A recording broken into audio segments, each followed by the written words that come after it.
It's a celebration of America's freedom. Welcome to the Mark Scaringi Show.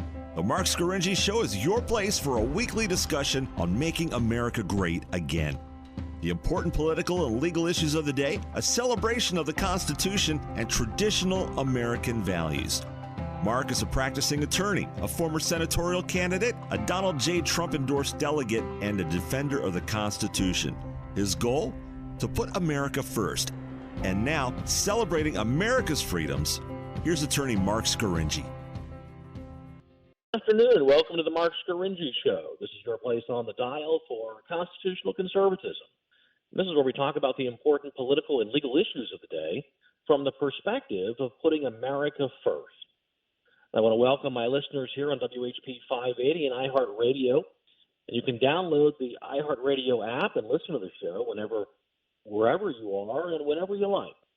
If you'd like to listen to some prior podcasts of the show, to read my bi-weekly column on Penn Live, or to take a look at some great show merchandise, you can check out our website at themarkscarigishow.com. And don't forget to subscribe to the Mark Scaringi Show on YouTube. And you can follow us on Twitter at Mark Scaringi, on Facebook, and on our new account on Instagram at Mark A. Scaringi. Well, Uncle Joe Biden is having a hard time assimilating to the politics of the progressive left that dominate the Democratic Party today. In a field of 22 candidates for the Democratic nomination for president, many are trying to outdo each other in appearing progressive and woke. And by the way, to my less than hip listeners out there who think the word woke only means the past tense of wake, the word now also means, out there in the parlance of the progressive left, woke means alert to injustice in society, especially racism. And Biden, the consummate politician, is pretty good at pretending he's whatever he thinks you want him to be, but he's having a hard time appearing as if he's woke, appearing as if he's alert to the injustice in society, especially racism. He has a history of making comments perceived by some as racist, and he has a history of working with, when he was a member of the United States Senate, actual racist, segregationist U.S. senators. That is now coming back to haunt him as he contends for the 2020 Democratic presidential nomination in a modern-day Democratic Party that is woke. Now, here's what he said a few days ago that has caused new criticism to be heaped his way. I'll tell you what he said, and then I want you to tell me whether you think he should be condemned for saying it. He told donors at a fundraising event in New York City about how he worked with lawmakers like Georgia Senator Herman Talmadge, who, according to Biden, is one of the meanest guys I ever knew. And then, now this is according to news reports, while imitating a thick Southern drawl, he recalled how Mississippi Senator James Eastland called him son, but not boy, and how they worked together on legislation. And Biden said, at least there was some civility. We got things done. We didn't agree on much of anything. We got things done. We got it finished. But today, you look at the other side, and you're the enemy, not the opposition, the enemy. We don't talk to each other anymore. So that's the quote, the statement by former Vice President Joe Biden that he made to a fundraiser in New York City just the other day that has generated national headlines now as fellow Democratic presidential candidates have sliced and diced and parsed those words and are using those words to attack Joe Biden for being out of touch with the modern-day woke Democratic Party. Now, the two former Democratic senators that Joe Biden was referencing in these obviously off-the-cuff comments he made at a fundraiser, Senator Herman Talmadge and James Eastland. Many of us don't recall these men. They served in the Senate many, many decades ago, but they were actual segregationists. They were U.S. senators that supported and voted for legislation or voted against legislation to desegregate parts of America that had continued with segregation even after the Civil War and after the Civil War amendments and the various constitutional amendments and statutes that were designed to end legal segregation throughout the country and primarily in the South. But even up into the 50s and 60s and early 70s, you still had segregationist senators, a few, from the Deep South. And Joe Biden, as a young United States senator in 72 and 73, when he comes to the Senate, he starts to work with some of these segregationist senators. Now, getting back to his comment, Biden doesn't explain what it is that he and these segregationist senators got done together because he doesn't want to talk about it. It's possible that Biden was referring to his work opposing forced busing to integrate public schools. Both the young Joe Biden, the young United States Senator from Delaware, and the old segregationist senators from the Deep South, including James Eastland, they worked together to oppose the use of busing and other tools designed to integrate America's public schools. They worked together to try to stop it. And that will not go over well with the progressive wing of the Democratic Party today. Now, let's digress just for a moment and talk about Joe Biden's history opposing integration in our public schools. Now, this issue has really not been covered by the mainstream media because overall they support Joe Biden and his political career and his campaign for the Democratic nomination for president to challenge Donald Trump. But it's a remarkable piece of forgotten and almost non-reported history. And this is when Joe Biden, a young United States senator, he reacts to his constituents in the state of Delaware. And Biden is even on record commenting, almost bragging, about how Delaware was a pro-Southern state during the Civil War. It's very odd the way Biden presents the people of Delaware and the state of Delaware. But in any event, Biden, as a young United States senator, he wrote a bill to oppose integration of our public schools. Now, he wrote this bill, and we'll talk when we return from this brief commercial break, why it is that Joe Biden started his political career opposing integration of our public schools, which seems to be diametrically opposed to the positions of the Democratic Party he intends to lead today. We'll be back after this brief commercial break. You're listening to The Mark Scaringi Show. Now, more of Mark Scaringi on News Radio WHP 580. And welcome back to the Mark Scaringi Show. This is your place on the dial for constitutional conservatism. This is where we talk about the important political and legal issues of the day from the perspective of putting America first.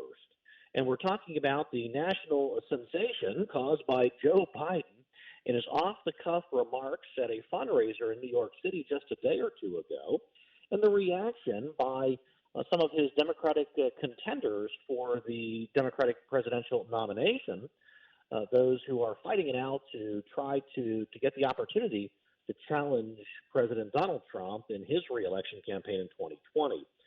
And we're going through a little bit of the history, the political history of Joe Biden when he first came on the national stage back in the early 1970s.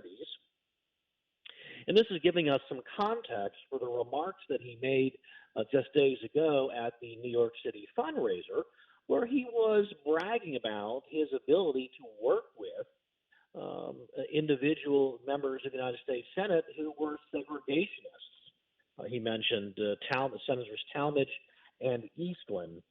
And he talked about how it was a more civil time, and he was able to get things done. Now, Biden said that he disagreed with these senators on many issues, but it was a more civil time, and they were able to get things done. Now, what Biden didn't discuss is the fact that actually he worked with these segregationist senators to oppose efforts in the courts and in the Congress and in the executive branch of the time, then President Gerald Ford and then subsequently President Jimmy Carter, to use the power of the federal government through busing, through funding, and other mechanisms to compel, to bring about racial integration of our public schools. And surprise, surprise, Joe Biden was on the wrong side of that issue as it's viewed today from members of the progressive left and the way it was viewed by members of the progressive left back in the 70s. So it was Joe Biden working with the segregationist senators from the Deep South to oppose government efforts to bring about racial integration of our public schools. That's what Biden worked with those senators on, that he was bragging about. He didn't discuss it, explain it, or reveal it in his comments in the New York City fundraiser. But that's what Biden worked on when he was a new member of the United States Senate with those senators. Now, Biden certainly doesn't want to talk about that today because the mainstream media and the Democratic Party officials and his candidates who are running against him will certainly beat him over the head with the fact that he was a staunch opponent of integration of our public schools. He actually wrote a bill to oppose integration, and he wrote that bill in a response to an outpouring of criticism by his white suburban constituents in Wilmington, that they had voiced their opposition to a federal court decision compelling the integration of the Wilmington, Delaware Public School District. And as part of this federal court decision, it required compelled busing, where they would bus black children from the inner city schools into the suburban schools where the white school children went, and they would bus the white suburban school children into the inner city to go to school with the black inner city school children. That was the court decision.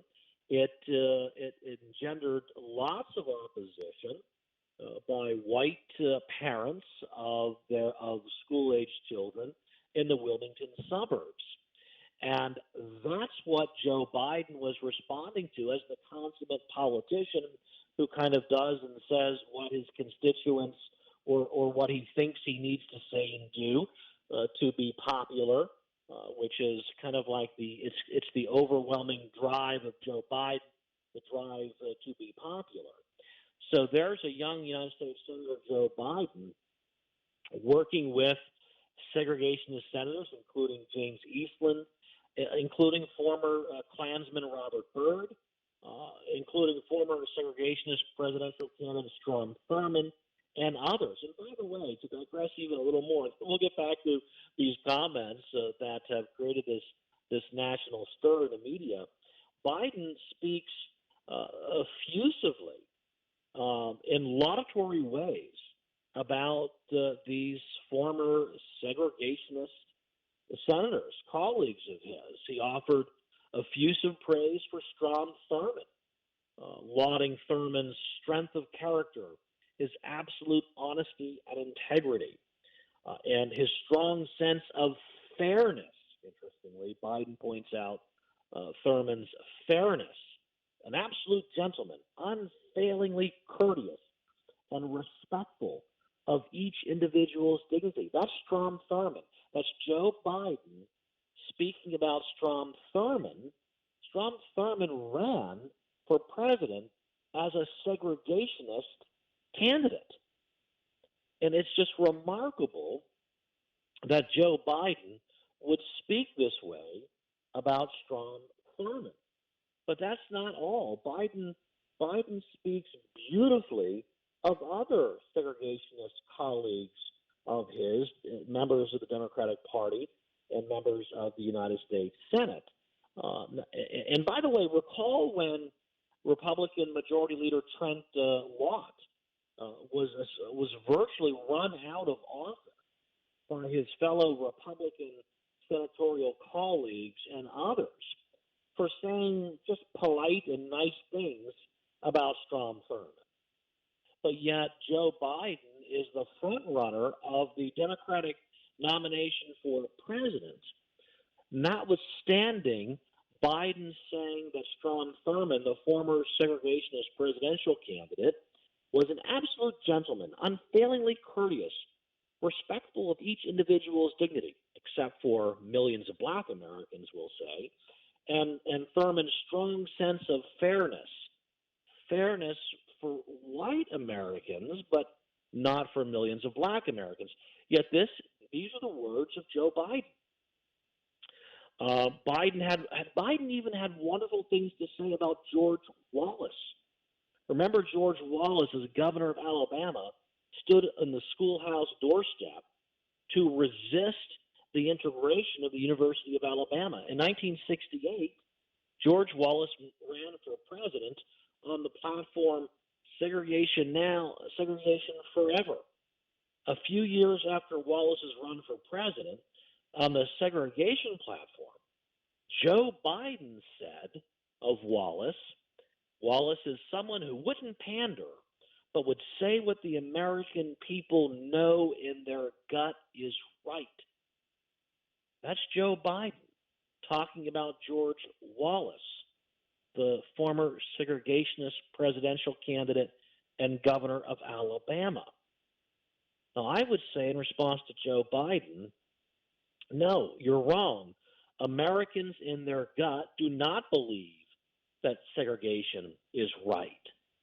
And it's astounding that Biden would say these things and openly laud and congratulate and extol the virtues of segregationists and talk about how the American people knew in their gut that George Wallace was right. So this is, and you're allowing me, and thank you, to digress a little bit, but really we're just providing some context behind the statements, the off-the-cuff statements that Biden made at the fundraiser in New York City just a few days ago that has generated a lot of flack for him by Democratic presidential candidates who are opposing him in the quest for the Democratic nomination for president. The list goes on and on about Biden's work with segregationist senators, not just to approve, federal funding bills for the National Institutes of Health. We're talking about Biden's his hard work to oppose efforts of the federal government to racially integrate our public schools. Biden worked with the former leader of the KKK, Robert Byrd, to pass a law prohibiting the use of federal funds to transport students beyond the schools closest to their homes. And that was a successful effort. That bill became law. In 1975, Biden gave an interview to a Delaware newspaper, and he said, "The real problem with busing is that you take white people who aren't racist, people who are good citizens," now there he's talking about his constituents who were demanding that he oppose busing, "who believe in equal education and opportunity, and you stunt their children's intellectual growth by busing them to an inferior school," end quote. That's Joe Biden speaking in 1975 to a Delaware newspaper. He's saying that you stunt the intellectual growth of white children by making them go to an inner city school with black children. That's Joe Biden. That's the front runner for the Democratic nomination for president, in 2020. Yet no one in the national media is reporting on these statements made by Joe Biden in his history of working with segregationist senators to oppose racial integration in our public schools. But you're hearing about here on the Mark Scaringi Show because we report and discuss the news that really matters. We'll talk more about Biden's inflammatory comments and some of the responses by his Democratic presidential candidates when we return from this brief commercial break. You're listening to the Mark Scaringi Show. Stay tuned. Let's get back to the Mark Scaringi Show on News Radio WHP 580. And welcome back to the Mark Scaringi Show. This is your place on the dial for constitutional conservatism. This is where we talk about the important political and legal issues of the day from the perspective of putting America first. And we're talking about these comments from former Vice President Joe Biden and frontrunner for the Democratic nomination for president in 2020 that he made at a New York City fundraiser just a few days ago that has created quite a controversy in the Democratic presidential primary. And we've taken the first two segments of the show to provide the context of Joe Biden's work when he first became United States Senator and first joined the Senate, his work with segregationist senators such as James Eastland and Herman Talmadge, the two men he spoke favorably about at the New York City fundraiser. We're talking about his work with those segregationist senators when Biden was a young senator to oppose the federal government's efforts to bring about racial integration of our public schools. Now, those efforts by the by liberals, by progressives of those days, and including many Republicans, resulted from the famous decision Brown versus Board of Education of Topeka, Kansas, in 1954, the famous United States Supreme Court decision that ended segregation in our public schools, and it brought about efforts by the government to not just desegregate public schools, but to actually integrate them by moving black and white children around and getting them moving them around so that they were integrated in the public schools. And Joe Biden opposed those efforts. He opposed busing, which was the most direct and the most effective means of putting white children in black schools and black children in white schools. And then we have Joe Biden's frequent effusive praise of segregationist senatorial colleagues of his when similar praise by Republican senators, for example, Trent Lott, resulted in those men being driven out of office. But not so for Joe Biden. He seems to have gotten a pass for just some very troublesome comments that he has made, laudatory comments, congratulating and lauding and praising segregationist and racist Democratic senators. Now, on to immediately after the media reported Biden's comments, congratulating himself on his ability to work with segregationist senators and how civil it was in those days of old in the Senate, the left erupted in indignation. Now, that's because the Democratic Party has moved so much to the left in recent years. More moderate or centrist politicians, such as Nancy Pelosi and even Joe Biden himself, they look like dinosaurs in the eyes of these people today. The left is comprised of ideologues, not pragmatists or realists. So Joe Biden trying to explain how he was a realist and a pragmatist in working with segregationist senators in order to get things done is not going to ingratiate himself with those on the left who are driving so much of Democratic Party politics. It's just going to push them further away from him. So these, by the way, these are the people who are banning speech, banning books, movies, banning art and the free expression of any ideas that counter their ideology. They're the same people who are trying to tear down statues of great American historical figures because they don't fit the mold of the left's approved person today.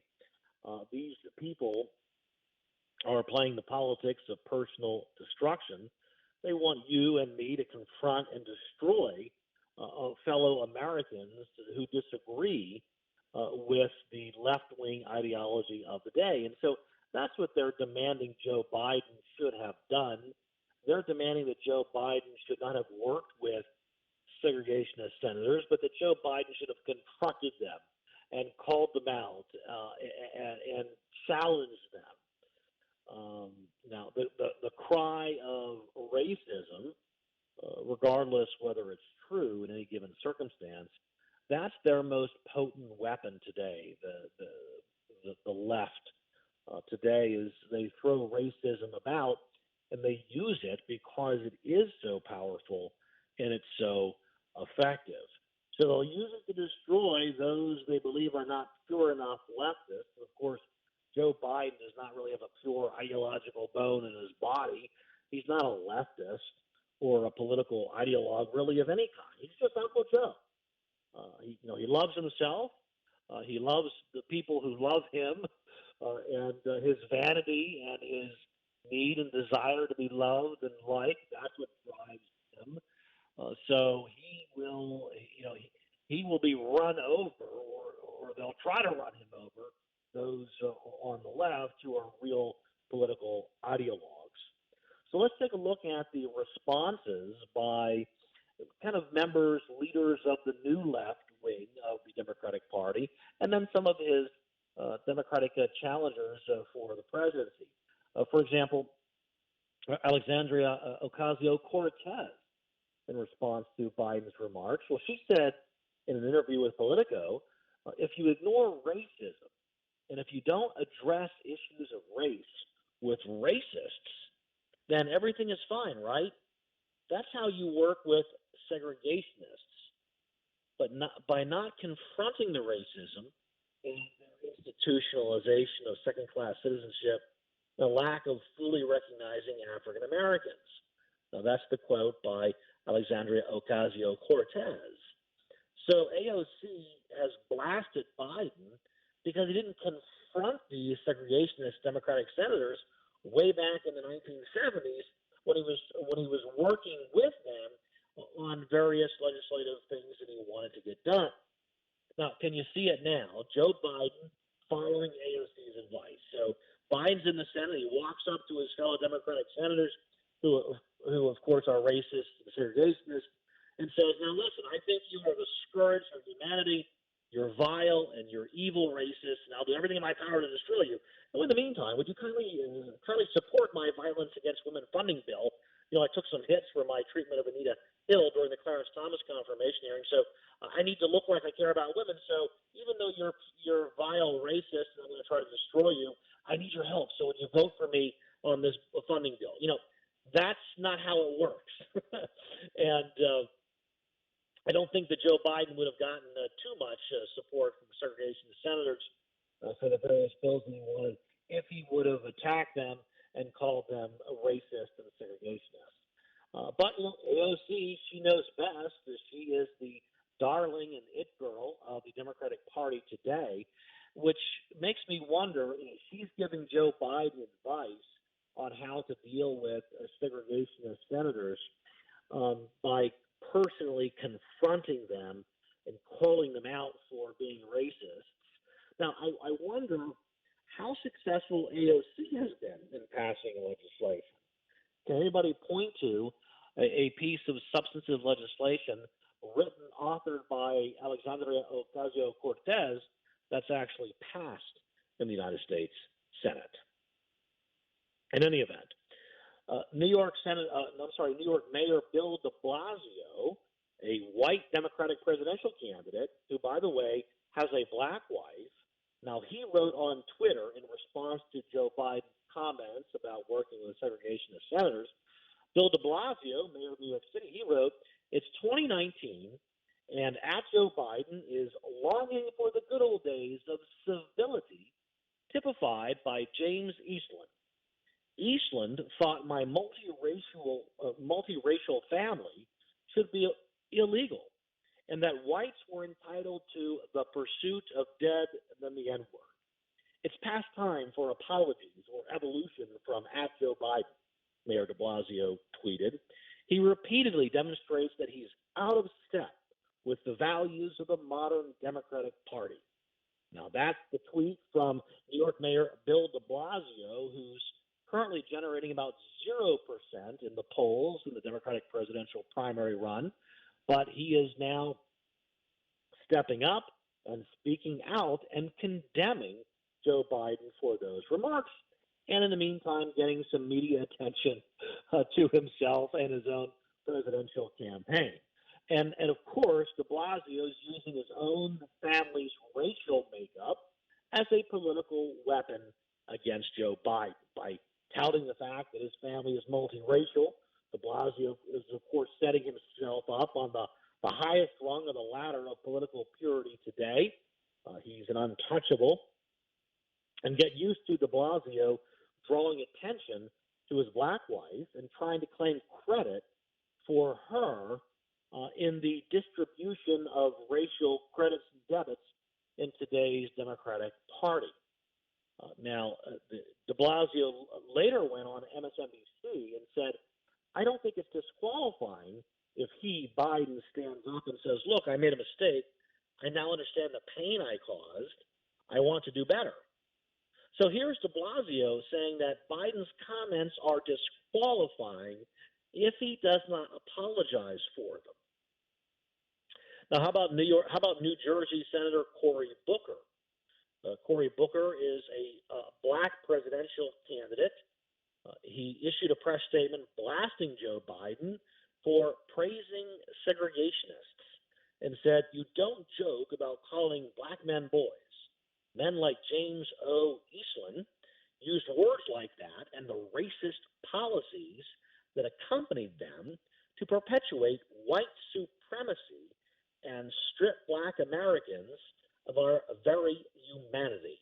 Now, that was the statement by New Jersey Senator Cory Booker blasting Joe Biden for Joe Biden's laudatory comments toward Eastland. Interestingly, if you take a look at that statement, Cory Booker is blasting Joe Biden for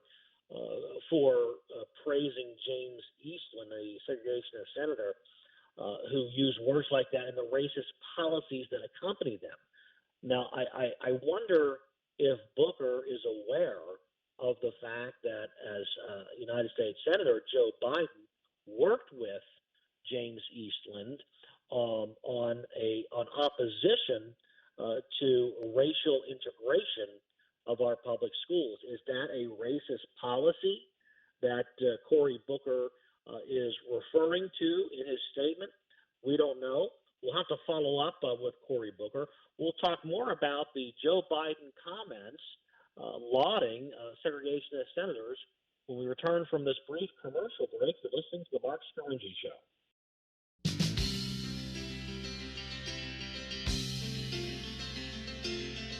Now back to the Mark Scaringi Show on News Radio WHP 580.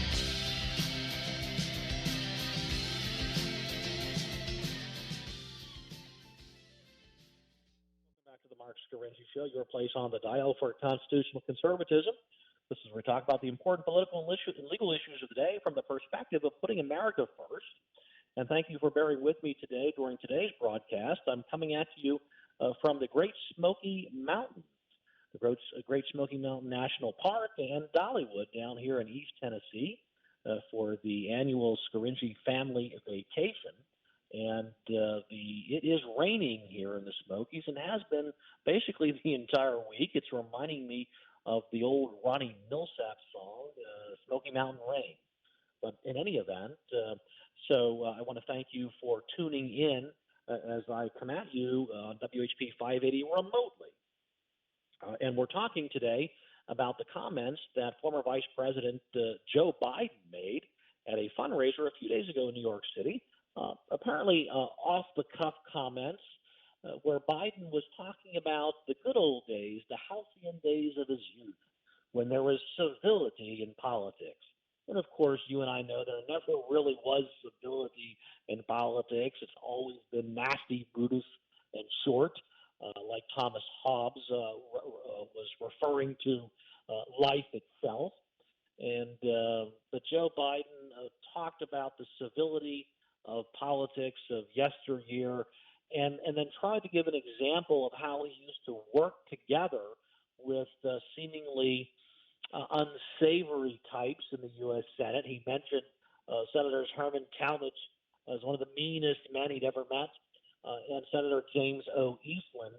Both of those men were Democrats and segregationists, and Biden is trying to give an example in the inartful way that Biden does, that he was able to work with these men, even though I guess Biden wanted us to think that Biden didn't like them or opposed. He opposed or disagreed with them. That's what he said. He disagreed with many of the things that they supported. And simply by, and then he also made the comment about how Eastland called him son instead of boy, and that kind of triggered Cory Booker, the young senator from the state of New Jersey, a black American who took great offense to Joe Biden, I guess, kind of lightly talking about being called son as opposed to boy. So that triggered Cory Booker. But the interesting thing, the irony here, as we talked about in the first part of the hour, is Biden talking and congratulating himself for getting things done with segregationist senators.